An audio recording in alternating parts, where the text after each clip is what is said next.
मित्रांनो, ज्या घरामध्ये काही तासातच लग्न होणार होतं, त्या घरामध्ये काही तासातच अंत्ययात्रा निघाली. मित्रांनो, ही धक्कादायक घटना मुंबईमधील आहे.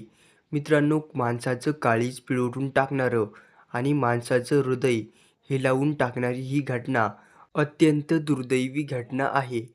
कारण ज्या घरामध्ये लग्नाची वरात निघणार होती, त्याच घरामध्ये अचानक मुलाचा मृत्यू झाल्याने संपूर्ण महाराष्ट्रामध्ये खळबळ आहे. घटना काय आहे शेवटपर्यंत पहा.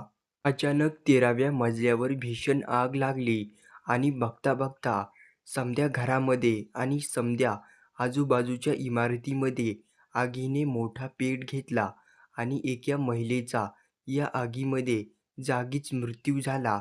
कारण लग्नाची घाई आणि अचानक असं कारस्थान झाल्याने परिसरामध्ये एकच खळबळ आहे. मित्रांनो, अशाच बातम्यांसाठी चॅनेलला सबस्क्राईब करून